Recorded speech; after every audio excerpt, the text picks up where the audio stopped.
have this idea that in a healthy relationship, you should be able to say anything. No filter, full honesty. If they can't handle it, they're not the one. But here's the problem with that. Not everything you think needs to be said. And saying everything can quietly chip away at the connection that you're trying to build. As a couples therapist, I've seen it over and over. Partners trying to be honest, but really just feeding tension, not truth. So in this video, I'm going to walk you through 3 things that couples say all the time that they think are harmless, but actually erode trust, intimacy, and emotional safety. And the first one, it literally triggers a distress response in your partner's brain. Before we get started, a quick intro. Hi, I'm Allie, licensed marriage and family therapist and head of relationships at Paired, the app that brings couples closer. We've already helped millions of couples improve their relationships. See what the fuss is about by tapping the link in the description. So how did I come around to this idea that sharing isn't always caring? I used to say everything that I thought. You know, if you can't be honest, what's the point? There was even a time I called my husband and his family simpletons because he'd grown up on canned vegetables. Like, who was I making these dumb remarks that were totally unnecessary and hurtful just because I felt like in a relationship you should be able to talk about anything? Okay, yes, 10 years later, after becoming a licensed marriage and family therapist and spending thousands of hours working with couples,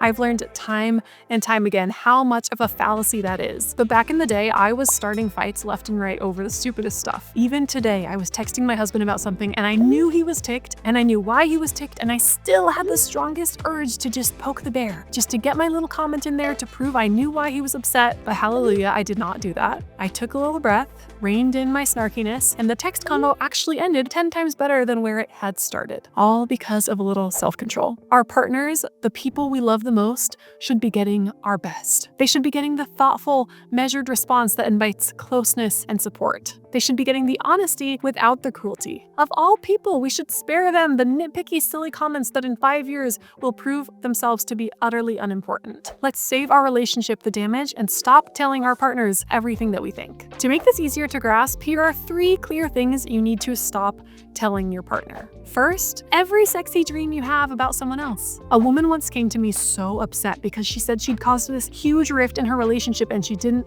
know how to fix it. Essentially, she'd had a sex dream about someone she knew and thought it was funny and mentioned it to her partner. He did not think it was funny and ended up getting really insecure and anxious about what it meant, causing a lot of unnecessary drama between them. Yes, I helped her repair things, but my advice for next time was to keep it to herself. Why?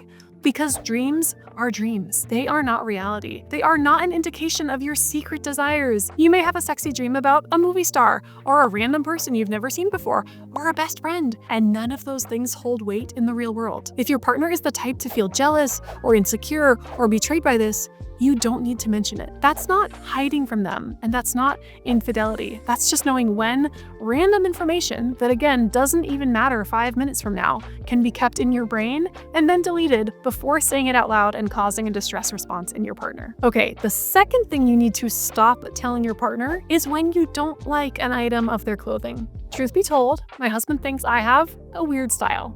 Does that bother me? Once upon a time it did, but I'm more confident in myself now, and I'm not too worried if he thinks the random skirt that I own is a little bit horrendous. But you know what I actually prefer? That if I love it, but he thinks it's awful, he doesn't mention it. Because in the grand scheme of things, is a clothing item I'll be wearing for 10 hours once every 3 weeks really something to comment on? If that comment could lead to a day full of second guessing, looking in mirrors, and feeling sad that the piece I loved actually wasn't as great as I thought, no, you don't need to comment on your partner's clothing. Keep it to yourself. Okay, if there's an event with a dress code or something and they are blatantly ignoring that, yes, say something. But otherwise, take a deep breath and remember that you probably own something that they also hate. One last thing you should please stop telling your partner: how much their family bugs you. I still feel so sad about this. My husband genuinely used to think that I didn't like being around his family, which couldn't have been farther from the truth. But you know why he thought that? Because when we were first together, I would make these comments that I thought were harmless, but he was interpreting every single one as evidence